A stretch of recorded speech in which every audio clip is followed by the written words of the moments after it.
Olá, meu amigo e minha amiga que mais uma vez está aqui nos assistindo no Papo de Sacristia. Mais uma vez que eu tenho certeza que todo mundo sempre volta aqui pro Papo de Sacristia. Temos seguidores fiéis. Graças a Deus. De novo. Sempre volto, tenho certeza que vocês sempre voltam. E quando vocês voltam, eu sei que vocês deixam um like, vocês deixam um comentário. E aproveita que vocês forem comentar, se identifiquem, digam de que paróquia que vocês são.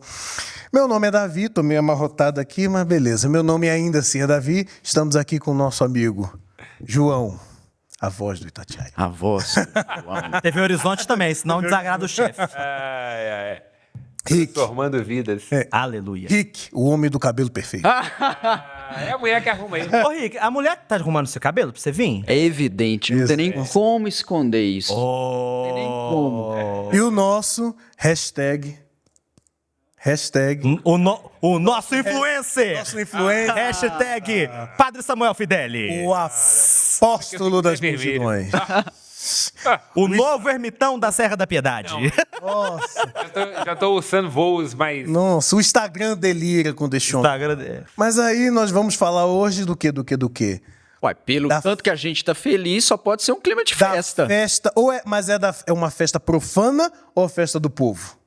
E aí, o que seria o carnaval? Como definir o carnaval? Vem pra ser feliz, pra ser feliz. Lembra? Com certeza, imagina uma doninha Eles do apostolado gostavam da Globo, sambando. agora não gosta mais, não. Não. Agora. Mas vou te falar, tinha muita gente que ficava vidrada na televisão só pra ver aquela maravilhosa Valéria Valença, né? eu Ser acho a Globeleza com aquelas que fotos. Eu cresci vendo. Eu também. Além da questão física, tinha também essa questão que demarca um momento. Então, quando você...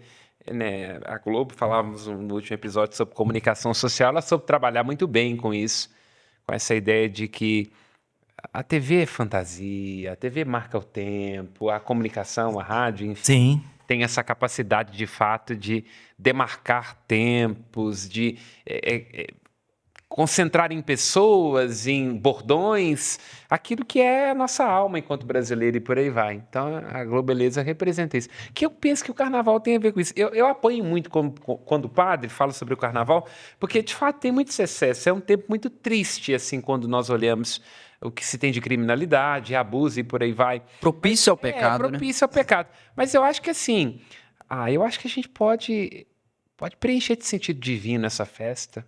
Então, eu não sei, se eu estou sendo muito inocente, tem gente que fala, mas os santos, aquela coisa toda. Tudo bem, mas eu acho que é um momento que tem sua beleza também, sua expressão cultural. É um momento que, inclusive, do ponto de vista psicológico, não é muito curioso que o hétero queira usar saia no carnaval? Que é isso que explode. E que a mulher quer usar Freud bigode? explica. Freud explica isso? Não. Claro que explica. Então, quer dizer, o que é isso? O que a gente precisa? E o Brasil, que é um país de tanto sofrimento, de tanta dor, um país onde parece que nunca vai para frente, que é sempre o país do futuro que nunca chega. Por que a gente precisa dessa catarse chamada carnaval? Alguma coisa tem aí. Aí eu chamo o Dom Helder Câmara pra conversa. Porque quando a gente fala na figura de Dom Helder Câmara, eterno arcebispo de Olinda e Recife, a gente começa a... Nada contra Dom Paulo Jacques, para deixar claro. Justamente. Né? E Dom Paulo Jacques, que morou em Belo Horizonte, foi pároco aqui, nosso formador, pessoa muito querida. Mas lembro aqui de algo muito importante. Dom Helder, por mais que tenha o nome ligado, os cristãos mais à direita falam mal, os cristãos mais à esquerda falam bem, tem ele até como santo, né? Mas falando da figura que foi Dom Helder Câmara para o nosso país, há algo dele que me encanta muito, principalmente como estudioso de comunicação, quando nós falamos... E ele, no alto de um homem que soube conhecer muito de perto a pobreza do homem e aquilo que o homem tem de mal, ele fala assim, olha, o carnaval é a alegria do meu povo que sofre. O carnaval é a alegria do meu povo que está sempre na tristeza, sempre lutando com o calo na mão, vivendo em torno da miséria, sem auxílio do poder público. No carnaval, o povo se esquece um pouco do sofrimento. Algo que ele diz também que me chama muito a atenção, ele fala assim, por mais que venha a quarta-feira de cinzas e tudo começa de novo, é importante a alegria do carnaval. Então aí ele termina até dizendo assim, canta meu povo, celebra meu povo. Porque... Ele aniversariava dentro do carnaval, aniversário Sim. coincidia com o tempo do carnaval. Na terça-feira de carnaval, algumas vezes o carnaval, né, era a celebração do aniversário dele, os blocos iam lá para Olinda e Recife para celebrar. Então, a alegria de que nos fala Dom Helder Câmara é uma alegria que nós católicos, a gente às vezes não quer perder e nós não podemos perder. Os crentes é pior, porque a gente católico é metade retiro, metade pulando. Metade para um carnaval, não. né? Então eu pelo menos vou pregar 2 retiros nesse carnaval. Então já vai, né? Olha, ó. Então, mas vou pular carnaval também. Por quê? Então o Samuel definiu bem. Pé lá e eu Vamos cá. equilibrar, Vamos tem que equilibrar. né? Porque o que acontece? Eu não pulo porque eu não tenho energia. Porque o que acontece? Às vezes, o católico às vezes tem uma dificuldade, e principalmente os católicos que são recém-convertidos, eu tenho reparado isso muito, os católicos que estão conhecendo a fé agora, eles costumam se achar mais santos que os outros, né? Mais santos que os outros. E eles acham... A graça da santidade é a soberba, né? Justamente, é o primeiro problema da santidade, né? Frase Soberba boa, hein, gigantesca. bicho? Porque eu começo a me achar mais santo que os outros. Então, eu chego ali, por exemplo, tem um bloco de carnaval de Belo Horizonte que eu sou apaixonado, que chama Então Brilha. Então Brilha é o maior bloco de carnaval. É o maior Sabe do bloco. que se trata? Não escandalize os inocentes. Gosto do Então Brilha, sei que tem uma questão política muito funda nele, mas acompanho o Então Brilha de muitos anos, gosto. Arrasta multidões. Arrasta multidões, é um bloco de quase 1 milhão de pessoas que sai da Guaicurus, vai pela Afonso Pena, passando pela Andradas até um pouquinho também. É o seguinte... Por aqui em Belo Horizonte, na região metropolitana, é a área dos prostíbulos. Então, Brilha é o nome de uma dessas mais famosas, aí para não citar por causa do horário, mas todo mundo está entendendo. Justamente. E aí o bloco tem essa ideia de sair da porta desse lugar. O que é muito curioso, porque talvez alguns que criticam, que são os homens de bem, é os que passam por lá não para pular carnaval. E também porque, gente, não podemos nos esquecer, eram as amigas de Jesus, né? Justamente, né? Então brilha isso, é para revelar os homens de bem que estão por lá? Esse dia. Mas eu diria que, assim, é um bloco que tem essa ideia dessa assunção que o carnaval faz do que, via de regra, é abandonado pela mentira social, o humor, a alegria, a festividade. Então, acho que essa dimensão ela é importante. Então é por isso o ponto de partida seu, digamos assim, desculpa a expressão, o submundo. Isso. Justamente. E é o que emerge no carnaval. Aí, beleza. Aí a gente pensa os católicos recém-convertidos, num caso, entre aspas, que estou aqui criando, né? Mas a gente vê católicos recém-convertidos passando por um bloco como o Então Brilha, eles começam a apontar o dedo e falar, ali vai um pecador. Aquele ali vai pro inferno. Aquele já tá no tridente do Satanás. Aquele ali já vai ter a bundinha espetada, né? E por aí vai. Então, às vezes a gente quer ser santo. Eu, pelo menos, tenho uma vontade grande de viver a santidade na minha vida. É uma coisa que eu não consigo todas as vezes, mas eu tenho procurado tentar. Tá aqui o Padre Samuel, que além de ser meu amigo, me dirige espiritualmente. Então, ele sabe que eu tenho procurado, tentado viver a santidade. Mas eu nunca quis, sabe, amigos? Sempre procurei, mesmo tendo uma vida religiosa muito ativa, eu sempre procurei não apontar o dedo para os outros. E isso é um problema, porque às vezes a gente passa por uma festa de carnaval de rua, por exemplo, e a gente acaba querendo apontar o dedo pra todo mundo, achar que... Aí eu jogo a bola pro Rick, talvez até o que ele vai falar. E aí, qual que é o limite entre apontar o dedo e ser conivente com o pecado? É porque ele abriu essa janela aí muito interessante. Porque você revelou a hipocrisia nos olhos, a trave nos olhos. Mas não deixa de existir uma coerência. Não deixa de ter ali naquele ambiente, de fato, vamos dizer assim, algo que proporciona legitimamente um afastamento daquilo que é divino. Então, eu acho que o problema ou a solução é como que a gente encara isso de frente, porque eu não consigo enxergar um Brasil sem carnaval. Não muito passa pela minha cabeça. O nosso calendário não começa em janeiro. O nosso calendário começa depois do carnaval.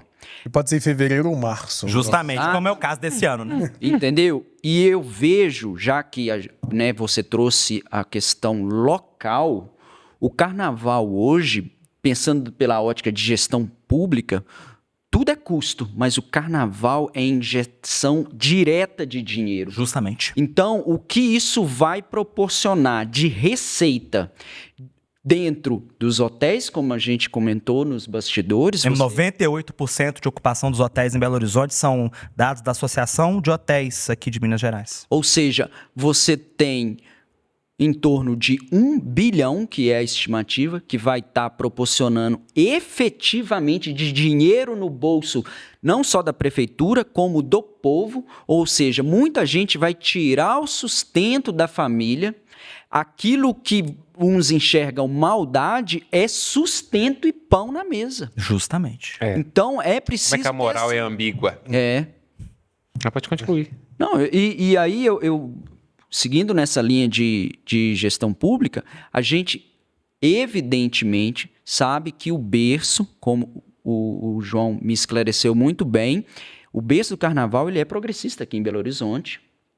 A gente vê que eles têm pautas políticas. É um carnaval político, altamente politizado de BH. E esse perfil de católico que você trouxe, ele tem aversão a esse posicionamento de esquerda, porque ele, além de não compreender, ele já associa quem é de esquerda automaticamente ao inferno. Aí me vem uma dúvida aí, já que eu tô jogando aí, agora eu jogar por o Davi.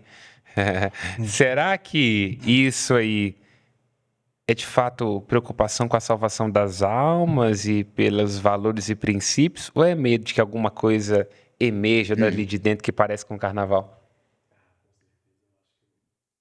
Segundo do que o primeiro. Eu acho que o carnaval é o momento que a gente abre as asas, solta as férias, principalmente Tem o pai gente de que família. tem medo de soltar? Com certeza. É porque principalmente o negócio é o seguinte, né? A porta do armário abre e depois que abre, fechar de novo. Pode ser Tem difícil, que fechar. né? Ou seja, o Samuel, na folia, ele vive aquilo de uma maneira que a essência cristã não o abandona. E já uma outra pessoa que a essência dele nunca foi ser cristão, o mal vai surgir. Então o problema não é o carnaval, o problema é que a gente está convertendo e atraindo mal as pessoas, então. Porque a festa, a alegria, a exultação é nossa por excelência, né? A boa nova de uma grande alegria. Nós estamos deixando o mundo sequestrar isso, então. Então, se a nossa igreja é cinza, não pode jogar a culpa no Então Brilha, não é? E o problema é o seguinte, né? Tem fraternidade em nossas igrejas, tem celebração, tem alegria, as crianças sentem a vontade para brincar, elas têm expressão da própria criatividade na igreja, tem espaço para isso? O problema é o carnaval? Aí é que tá, eu quero me unir às palavras do amigo aqui com algo importante, né? Que Jesus disse muito nos evangelhos e talvez seja uma reflexão que nós precisamos fazer com a luz do Espírito Santo. Então é um convite que eu faço para você que está me ouvindo agora mesmo.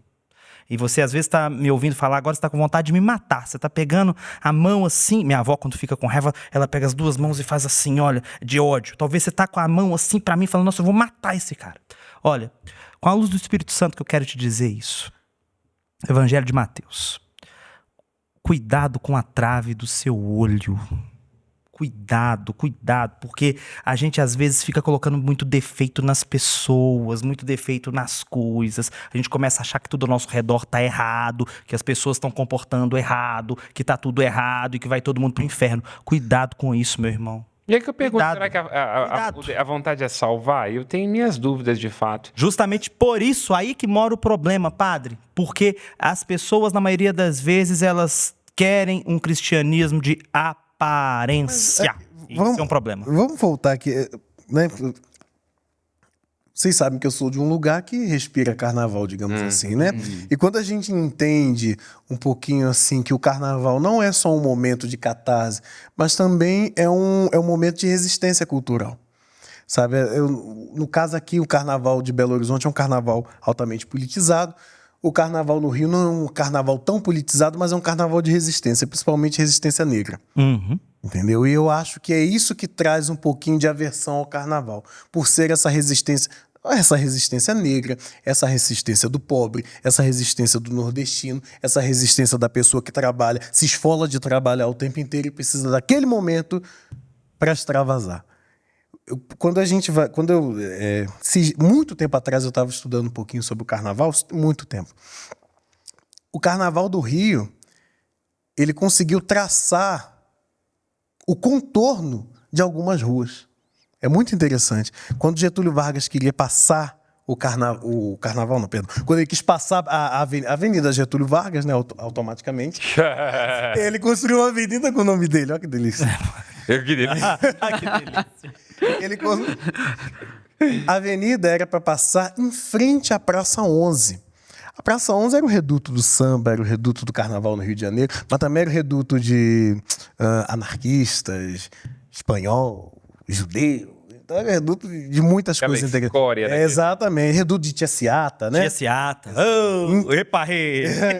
Então, o que ele fez? Ele pediu para que... Ele, um homem de direita, pediu para que pegasse a avenida e colocasse mais à esquerda. Daí acabou a Praça 11. A intenção dele Ele era... quis passar com a avenida por cima Não da precisava, todo mundo sabe que não precisava. E a avenida passou, acabou a Praça 11. Tem até um samba, né? Vão acabar Com a Praça 11. Entendeu? E tem uma parte que fala assim... mas algum dia nova praça nós teremos e teu passado cantaremos. Né? Então, quando eu olho para o carnaval, eu não vejo só pecado, eu vejo resistência. Eu vejo gente querendo conservar suas raízes, conservar sua cultura, e isso não só no Brasil. Quando você chega, por exemplo, no Carnaval em Veneza. Carnaval em Veneza é belíssimo, mas também é um ato de resistência. Carnaval de Veneza foi proibido por Napoleão. Justamente. Que odiava essas coisas, inclusive. Voltou depois de muitos anos. Voltou. Justamente. Eu quero até lembrar de uma pessoa aqui agora. A gente tá falando de carnaval, quero lembrar de Milton Cunha. Sabem quem é? Com certeza. Milton Cunha é carnavalesco, hoje comentarista da Globo. Sem dúvida alguma, ele é um expoente do carnaval. Eu admiro demais, gosto muito. E esses dias eu estava acompanhando algo dele, salvo engano, na TV Brasil, que aqui em Belo Horizonte, inclusive, a Rede Minas é afiliada.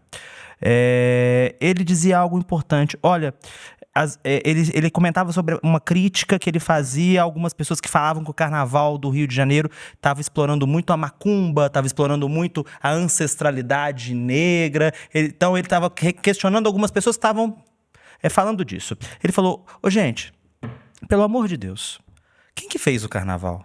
Quem começou o carnaval? Quem que trouxe o carnaval? Nós vamos falar o quê de carnaval? Vamos falar de quê? De Branca de Neve no carnaval? Pelo amor de Deus, uai. A gente vai falar de Branca de Neve, de Sete Anões, de Cinderela, Três Porquinhos, Lobo De Mal. novo, a história do berço, não onde que tá o berço. Né? E assim, ele tá falando de ancestralidade. É necessário ocupar esse espaço. Justamente. Vocês sabem que a minha cidade tem uma Fala o escola nome de dela. samba, Caxias. Duque de Caxias. Caxias. E a escola de samba de lá nunca tinha ganhado um carnaval. Grande Rio. Exatamente. Até que um dia eles resolveram falar de Exu. E o meu lugar é terra de Exu, né? Tanto é que o padroeiro da cidade é sincretizado com Exu. Exatamente, Santo Antônio. Santo Antônio. E Meu santo de devoção. quando eu vi... Antônio ou Exu? Você fez Portugal, Santo Antônio. Tá ótimo. Tá vendo. Quando eu vi o desfile da Grande Rio levando Exu, levou Exu pro meio da avenida, eu falei, não tem como esse ano ela não ganhar. Dito e feito, ela ganhou. Eu falei assim, gente, o carnaval é isso. Não quer dizer que o carnaval seja só isso. Mas o carnaval, na sua...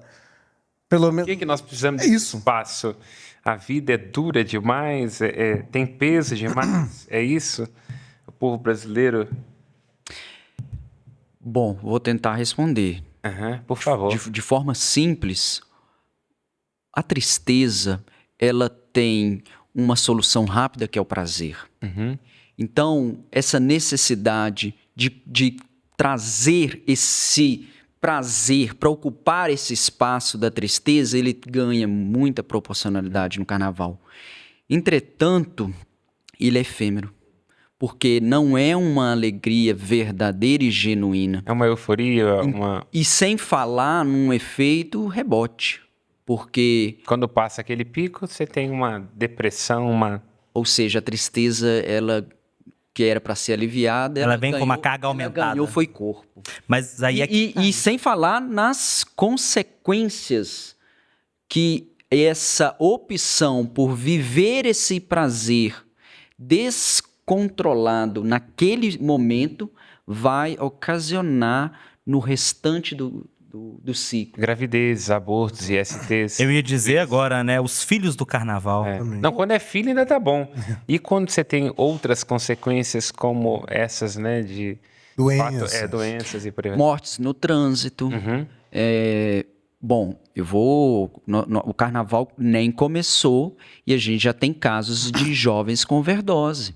Então o cara já tá queimando a largada, o cara não consegue, entendeu? Literalmente, queimando a largada. E aí, olha, pra você ver, o carnaval nem iniciou e a pessoa já olha só, isso não foi de fato uma porta, o carnaval, por essa ótica do acusador, ele de fato não é algo que proporcionou isso. Talvez se não existisse esse jovem, ele teria esse momento Mas de fazendo a euforia. autocrítica, o que que nos está trazendo tristeza e peso? Alguns vão dizer que é o diabo, que é o capeta. Mas vocês e não por acham aí que a vai, própria mas- igreja traz um pouquinho dessa tristeza, desse peso? Eu- Porque quando eu olho a minha eu- igreja, eu vejo que é uma igreja que nos apresenta uma fé que a gente toma sem gelo. Sabe, o tempo inteiro, quando a gente olha para uma igreja católica, é sofrimento para todo lado, é corpos pendurados. E é uma sangue. outra Mas aí coisa é que pra- tá. É porque faz-se necessário, até saindo um pouco do contexto, mas agora vindo aproveitar que eu tô com um padre na mesa, né? Então acho que é necessária uma mudança drástica nos processos de evangelização da nossa igreja. Porque nós estamos evangelizando da forma errada. E eu digo isso sem medo de errar, pelo fato de estar aí no meio dos jovens. Né? Hoje a maioria da demanda, 90% das demandas que eu tenho hoje para palestra, para pregar em grupo de oração, em formação, são para movimentos jovens. E eu vejo isso nas paróquias, nas comunidades, com algumas exceções, mas infelizmente a maioria delas, a gente anda pregando um Cristo muito castigador. A gente anda pregando um Cristo muito batedor, um Cristo muito combativo, um Cristo que condena, que bate, que julga. E eu diria, além dessa questão também na perspectiva da fé, no sentido assim, nós não temos dentro da igreja, via de regra, espaços para conexão afetiva, verdadeira, Sim. para espaço de acolhida antes de tudo. Justamente. E o carnaval é uma festa democrática. Claro, cabe tudo. Então, vamos dizer assim, quantos grupos de padres, de bispos, de líderes pastorais você conhece que estariam disponíveis para acolher uma pessoa, para se preocupar com ela, envolvê-la, para deixar-se tocar por ela, sem preconceitos e por aí vai. O carnaval proporciona isso. Gente, eu já disse isso aqui e repito, eu já fui a prostíbulos, não consumindo o produto, mas por visita pastoral. É impressionante o clima de fraternidade que você encontra lá. Elas são irmãs. Dá para entender por que Jesus gostava desse povo? Mas deixa eu... Porque, eu já dou a palavra. Por que Jesus encontrou espaço com prostitutas, com publicanos, com cobradores de impostos? Porque esse pessoal É não pode unido. confiar em si. Porque esse pessoal, porque está esfolado, tem que se abrir à graça. Porque esse pessoal, ele se conecta a partir da fraternidade. Se tem plano pastoral, se é porque é padre, se é porque é bispo, se é porque é isso, que é aquilo, não tem espaço para encontrar pessoas. Eu vi o filme Conclave e vi uma frase que eu achei muito interessante, que eu assimilei agora. Daqui a pouco vai aparecer um tanto de vezes nas minhas homilias aí, onde em um determinado momento lá fala assim, mas como é que nós vamos escolher fulano, aquela coisa toda? Aí se diz assim, na igreja tem 2 tipos de pessoas escolhidas, ou os pastores ou os fazendeiros. Eu acho que hoje a Igreja Católica, já desde há muito, desde Constantino, ela não quer pastores, ela quer fazendeiros, para cuidar de prédios, instituições, colégios, sistemas. E aí- Pastor pode ser, mas o que importa é que seja fazendeiro. Como é que a gente vai ter ovelha com fazendeiro? Tem como não? Mas eu lanço a pergunta, aí o senhor me corrija se estiver errado. É evidente a presença de Cristo com os pecadores. Ele não veio para os doentes. Desculpa, sãos. ele não veio para os sãos, ele veio para os doentes. A gente consegue muito bem enxergar essa ótica. A gente sabe, a gente entende. Mas no momento que há um encontro com Cristo, eles deixam de ser pecadores.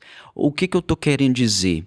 Que no céu vai estar cheio de ex-penitenciário, ex-ladrão, porque uma vez que encontrou com Cristo, ele tem que deixar de o ser. Então, Concordo eu fico pensando onde eu quero chegar. Eu tenho que estar presente. A salvação veio para todos. Mas no momento que ela é alcançada, tem que haver conversão. Não, concordo plenamente. Porque senão fica... Eu não concordo fica plenamente, mas o que eu estou dizendo, se no céu vai estar cheio de ex-prostituta, no inferno vai estar cheio de bispos e padres de fato. Justamente. certeza. Então é isso que eu estou Sem querendo dizer. O que é que está acontecendo desde há muito para que as pessoas, na sua maioria, não entendam que Jesus é cativante ao ponto de levá-las a querer largar essa vida?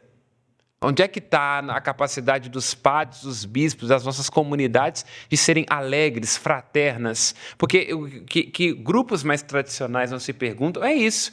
Porque se você olha, tem determinados grupos, é tanta fofoca, é tanto moralismo, é tanto ressentimento, é tanta coisa enrustida, que eu não sei dizer se isso aí também é um modelo de salvação. Cumpre o catecismo na letra morta. Mas eu não saberia dizer se ali tem cristianismo, não. Então, estou batendo nos dois lados. Eu não acho que esse paradigma do carnaval, da euforia e por aí vai, é um paradigma legítimo, mas eu também não acho que esse modelo que estão querendo implantar agora, de colocar todo mundo numa caixa, de ser todo mundo assistindo vídeo de padre não sei o quê, eu não acho que o cristianismo é isso também, não. A bem da verdade, quando a gente se Não sei confronta... se eu estou perto do capeta, não sei. Quando a gente se confronta com esses modelos de igreja, né? Porque eu acho que cada um tem a sua igreja perfeita, né? Quando me perguntam assim, João, qual que é o seu modelo de igreja perfeita? Aí eu fecho o olho, aí eu vou lá no alto da Serra da Piedade, que é a minha paróquia de origem, Santuário Basílica da Serra da Piedade. Aí eu entro dentro da ermida, lembro lá de Frei Rosário, Padre Virgílio Reze, os padres que eu conheci, conheceram meus avós, meus tios, minha mãe.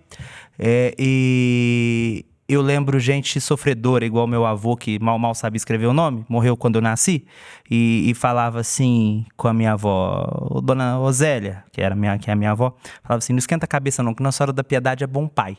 Ele falava desse jeito, Nossa Senhora da Piedade é bom pai, né? E Deus é pai e mãe. E eu vejo, às vezes, que a gente está querendo um Deus que é muito grande, que a gente escolhe um Deus que é muito castigador, um Deus que é muito onipresente, muito onipotente, que a gente sabe que é, mas a gente esquece que Deus está no meio daquele que mais sofre. E não há espaço para minorias dentro da igreja via de regra. Justamente. Acho que aí que é a questão. Não estou falando no sentido de LGBT, não há espaço para minoria. Já tem muito tempo, 1.700 anos, que a gente não consegue atrair o aleijado, o coxo. Porque bate na porta de um palácio episcopal para você ver se você vai encontrar um bispo. Bate na porta de um colégio para ver se vai encontrar uma irmã de caridade. Nós vamos ter tempo, enquanto padres, enquanto ministros, para estar abertos às dores das pessoas. A gente tem dificuldade Então, que seja no braço do carnaval, que seja numa escola de sangue ou no braço do capeta, nós estamos jogando essas pessoas lá. Não há espaço na igreja para fraternidade, para rosto, para humanidade. Estou falando de aceitar LGBT, não estou dizendo para se conectar com as dores das pessoas, já desde há muito. Então, é por isso que eu digo, o carnaval, ele é sintoma nessa perspectiva dos seus excessos, de coisas muito piores e anteriores. Muito piores e anteriores. Então é por isso que eu bato. Eu me peguei pensando aqui da seguinte maneira, que o Davi trouxe, e o João, a posição de uma certa aversão ao sofrimento, e aí eu fiquei com o seguinte pensamento. A gente sabe, os gregos buscavam sabedoria, os judeus um sinal, o cristão busca a cruz. A gente sabe que é pela cruz, é nesse sofrimento que surge o amor. Entretanto, nesse mistério, o que a gente tem é um mistério pascal, que logo depois da cruz vem a ressurreição. E essa ressurreição, ela é alegria. Mas aí que eu estou dizendo, essa que é a crítica, porque justamente nessa perspectiva, a cruz lá bonita, com o Cristo vestido de cachaça, com a irmandade, é uma coisa, mas e quando essa cruz se torna rosto, gente? Quando é realmente uma doméstica pobre, isso que eu precisaria de um salário melhor? Quando a cruz... o carnaval abraça. Então é por isso que eu estou dizendo, critique-se, pode falar de São João Maria Vianney, dos que falar do inferno e por aí vai, mas o fato é, a igreja não abraça esse público. E a gente vai levar a cruz para esse público, fica parecendo até cinismo. É claro. Chega a ser sádico, né? Como que a gente vai falar de sofrimento com gente que já sofre tanto? Não, de acolhida e por aí vai. Então, é o tal do lugar de fala, né? Hoje em dia tem muito disso, né? É o tal do lugar de fala. Você não tem como falar isso, porque você não tem lugar de fala. Enquanto igreja, é esse lugar da alegria, é esse lugar da proximidade com os que mais precisam. Nós renunciamos a esse lugar. O cristão escolheu a tristeza. E eu diria que escolheu também o Palácio do Governo, Escolheu o Palácio do Governo. Então, aí, espreme escapa pelos dedos. Eu estou fazendo os contrapontos aqui para fomentar a discussão. Olha a cor, Richardson. Olha uma foto desses grupos tradicionais que passam por aí. Quantas pessoas negras tem? Poucas. De que classe a maioria desses grupos é? A, B. E as irmandades negras ficaram tão marginalizadas que elas criaram O que uma isso outra significa? cultura. Uma outra cultura muito rica, Sim. mas uma outra cultura. Então, quer dizer, o carnaval é um problema, é um lugar de pecado, é um lugar, claro, não tenho dúvida nenhuma, mas alguma coisa aconteceu antes. E qual a solução, Samuel? Eu diria que a solução é a gente tomar vergonha na cara, deixar de ser fazendeiro e passar a ser mais pastor. Justamente. Foi o que eu penso que naquele momento Dom Helder quis Carnaval ser. vai ser o menor dos problemas. Dom Helder quis ser esse pastor, eu acho. Pelo menos na teoria, né? Aqui eu tenho que dizer daquilo, como eu não estive, eu não acompanhei em loco, né? Mas eu tenho que dizer daquilo que eu ouvi, né? Mas Dom Helder pelo menos pensava nisso. Marginalizar as pessoas nunca foi o objetivo de Cristo. Então, quando a gente pega e aponta o dedo, indicador para as pessoas, para as prostitutas, para os moradores em situação de rua, para as pessoas que fazem do carnaval um negócio, quando nós apontamos os dedos para essas pessoas e falamos, olha, você está condenado ao inferno porque o carnaval é uma festa pagã e lá mora o demônio, né? Porque eu tenho ouvido isso esses dias nas redes sociais de padres. Não, também não tenho, eu não tenho dúvida de que mora lá também. A questão que eu coloco aí, não mora também nas catedrais? Aí, justamente, era o que eu queria dizer. E não mora também nos grandes prédios, nos grandes... Não mora. Não há condições para nós que nos dizemos cristãos de verdade, não há a menor condição da gente continuar com essa vida e com esse jeito de pensar de que nós somos melhores que os outros porque nós odiamos as coisas que outros E há gostam. medo também, né? Volto a dizer, quando você vê determinadas pessoas, eu vejo isso como padre, visceralmente, que boa parte das críticas que as pessoas fazem a determinadas questões é medo do que pode emergir dentro de si, né? E que se projeta fora. Então, quer dizer, volto a dizer, nós estamos batendo aqui dos dois lados. Não estamos discordando, muito pelo contrário, mas estamos colocando provocações, assim, né? Eu acho que é preciso colocar questões. E para a gente avançar aqui um pouquinho as discussões, né, eu vou direto ao ponto. Um cristão pode ir ao carnaval? Pode frequentar o carnaval? Eu ia falar um negócio aí antes. Pode, tá? Já vou te ajudar. Mas pode sim, desde que Vai no tenha, bloquinho do Santa Teresa. desde que tenha discernimento e que ele lembre que ele carrega consigo o Espírito Santo. Então ele tem que, o cristão, ele tem que ser um pequeno Cristo. Então ele tem que agir como Cristo, senão ele não está sendo como cristão. Então ele tem que enxergar aquela posição sobre a ótica de Cristo. Aí o carnaval vai ficar diferente. Mas Pode ser bodas de Caná, então?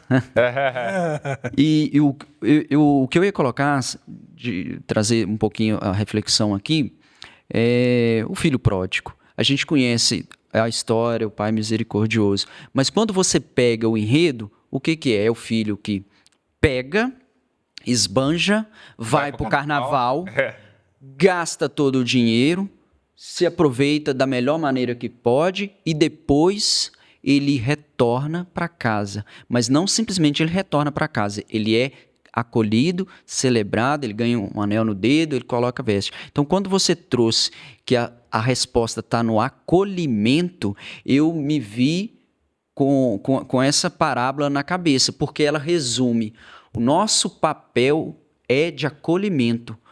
Se o filho pródigo, ele está lá no carnaval, desorientado... O que faz o filho pródigo voltar? Quando ele entende que ele vai encontrar em casa algo melhor do que ele tem na rua. Justamente. E não pior. Se você falar com o filho pródigo e ele vai voltar para casa e vai ter um inferno, ele não volta. Então a igreja tem que ser a casa.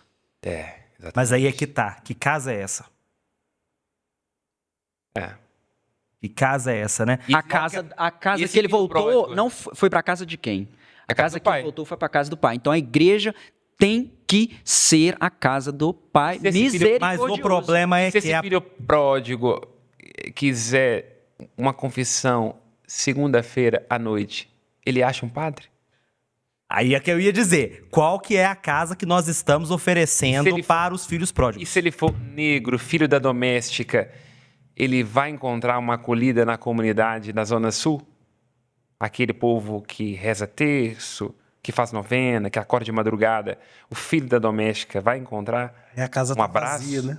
e acolhida? A casa fica vazia. Vai ter alguém falando, vem meu filho, que vamos celebrar que você Será que ele vai veio. encontrar o samaritano, que o dinheiro do pai, da mãe, para dizer para ele assim, para quem o acolher, não, cuida dele, e depois na volta eu dou o que precisa?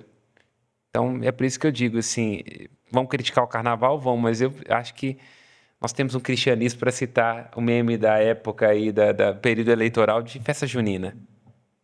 Tem muito cristianismo de festa junina por aí. Eu acho. Não adianta a gente querer de uma forma banalizar e endemoniar, né, o carnaval, endemoniar essas iniciativas populares, né, que tentam agregar e que tentam trazer a felicidade ao povo, se a gente não coloca o meia-culpa.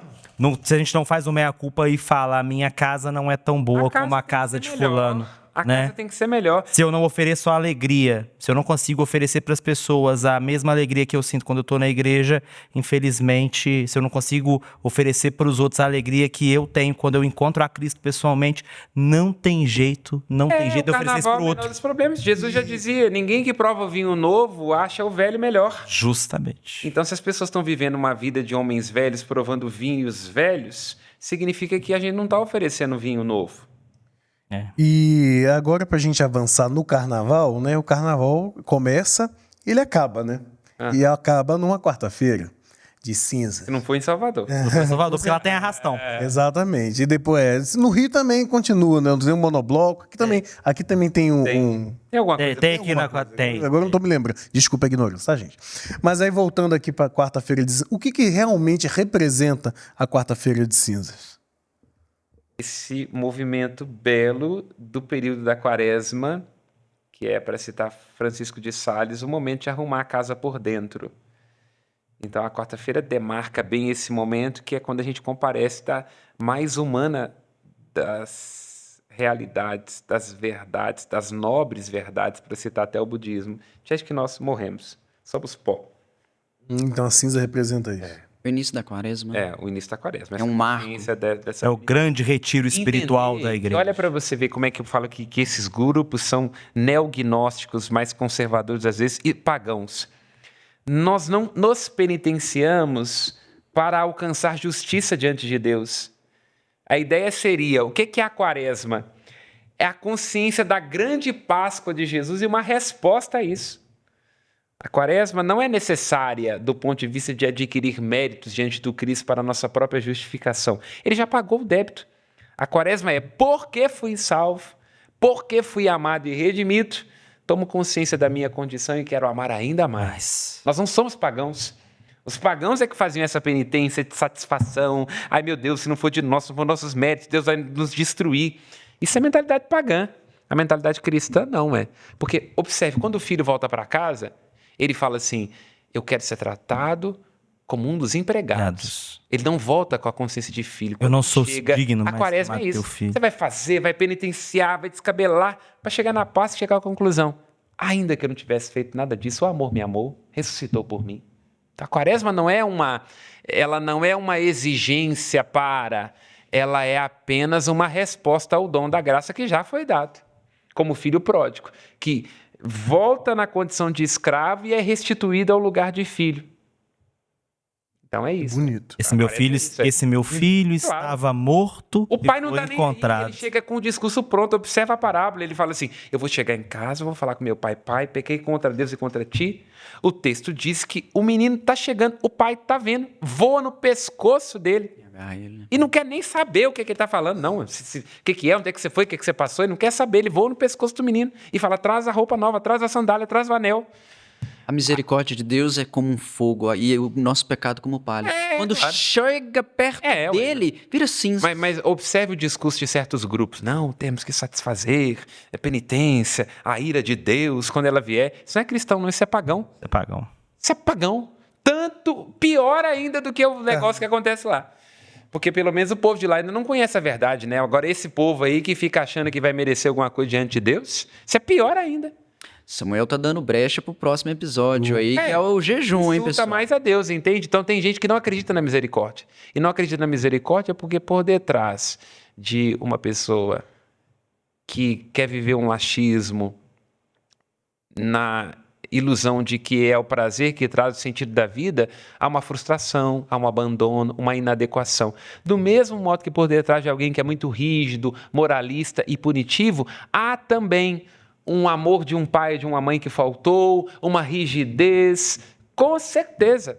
Então, ambos têm que se ver no lugar do filho. Voltamos à parábola do filho pródigo. Tanto o mais novo quanto o mais velho não criam no amor do pai.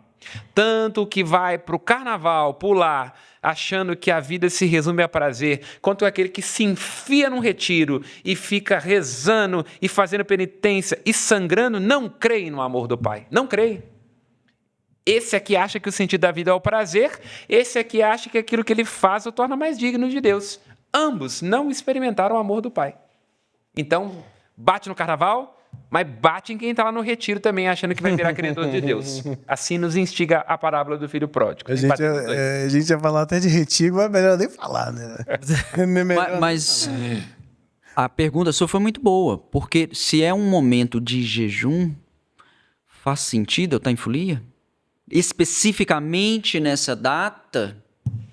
A questão é o seguinte, é próprio do amor não precisar mais escolher. Então, quando nós vemos uma pessoa que não se arrisca ao amor como resposta, já tem um problema anterior antes. Não da pessoa, no julgamento nosso sobre a pessoa, porque aí ela vai se haver com Deus, vai e não peques mais. Mas o que é que está impedindo que a igreja atualmente seja uma porta de misericórdia? É porque o mundo é relativista? É porque ele é refratário? Mas olha o nosso modelo, gente. Pensa nas nossas paróquias, pensa na paróquia, pensa nos grupos que nós temos, nossas pastorais, nossos documentos, nossos pastores. Abstrai o fato de que nós não somos de dentro da igreja. Veja uma paróquia numa missa de domingo, dá vontade de entrar naquilo e fazer parte daquela comunidade? Antes de criticar o carnaval, nós temos que nos perguntar. Essa é a última pergunta do escrutínio do batismo, que é a base do início da quaresma. O padre ou o diácono pergunta: e vós, comunidade? Quereis ser uma comunidade de fé e de amor para aquele que vai ser batizado? Porque se a comunidade não assume a criança, nada feito. Hoje, nós somos uma comunidade de fé e de amor para que as pessoas queiram, na maneira com a qual nós comportamos, fazemos os nossos negócios, falamos dos nossos vizinhos, queiram ser cristãos? O carnaval é o segundo problema. O primeiro tem que ser esse. Nós somos uma comunidade que as pessoas olham e falam assim, nossa, realmente, olha como, né? Ou é como Tertuliano, né? Quando pronuncia a frase dizendo, vede como eles se amam, ironizando os cristãos se matando entre si. É isso, Hoje nós poderíamos dizer, olha uma igreja evangélica, uma igreja católica, dá vontade, de fato, de sair do bloquinho e entrar nessa máfia? Então, só para a gente nos encaminhar Não sei. pro final, porque ficaram aqui muitas provocações e nenhuma resposta. O importante é isso. Se tivesse resposta, não seria papo. Quero voltar à sacrinha. Eu não vim para explicar, eu vim para confundir. Mas aqui, ô João, já que eu acho que hoje não é bom você deixar nada confuso, não. Esclareça aqui para os nossos colegas. Esclareça não é para esclarecer nada, não. É para você dar uma opinião sobre carnaval. Como é que os nossos colegas devem proceder no carnaval? Como é que os nossos colegas... Os tantos que nos ouvem. São muitos. Então, eu sou muito... Quero voltar aqui a dizer da alegria que representa essa festa para nós que somos brasileiros. Eu não sei vocês, mas eu amo muito meu país. Eu sou patriota, né? Não patriotário. Né? Eu sou patriota. Sou patriota no sentido de alguém que... Nossa Senhora Aparecida. Não é concorrência. Nossa Senhora é da piedade. Eu não vou dar ponto para concorrência, não. Valeu, mãe. É o seguinte... Dá piedade. Eu sou muito patriota. Eu amo meu país. E eu gosto de 90% das coisas que meu país me oferece. Né? Carnaval é uma coisa nossa. E ela deve ser vivida, é uma festa que deve ser vivida na alegria que ela proporciona. Contudo, eu também sou cristão. Sou católico, escolhi ser católico, amo a minha igreja e o que ela ensina, né? Senão, acho que eu não faria tanto por essa igreja aí há 20 anos. Então, se eu pudesse deixar um conselho para você que está acompanhando agora essa loucura, que é o Papo de Sacristia, e que nos escuta, nos acompanha sempre... eu queria falar para você duas coisas. Primeira delas, olha, viva o seu carnaval com alegria, do lado de quem você gosta, das pessoas que você ama. Viva essa festa sem se esquecer que vem a quarta-feira de cinzas, né? E a quarta-feira de cinzas não é propriamente dita, nesse contexto, não somente um rito litúrgico, uma missa, um tempo novo para nós que somos católicos. A quarta-feira de cinzas marca o fim do tempo da folia. Então, talvez a alegria que você vai encontrar até a terça-feira de carnaval, você não a encontre mais na quarta-feira de cinzas. Isso vai fazer você sofrer. Então, não seja inconsequente, né? Então, saiba que há um dia depois de amanhã, né? Então, talvez seja esse meu conselho. E você que é católico, que acompanha a gente, saiba que você pode ser cristão no carnaval, viu? Talvez você consiga levar alguém para Jesus no meio de uma festa de carnaval. Se me é permitido, nessa perspectiva, você não me perguntou não, mas o Pato fala demais. Né? Lembremos de Pedro. Pedro teve sua folia. A quarta-feira de cinza de Pedro, sua segunda conversão, foi um encontro no Lago Tiberíades. Depois de ter traído Jesus, negado, né? A negação é uma traição às avessas, né? Porque Judas entregou, Pedro negou. É traição. Mesma coisa. Jesus não pergunta para Pedro sobre negação, ele pergunta sobre 3 vezes se ele o ama.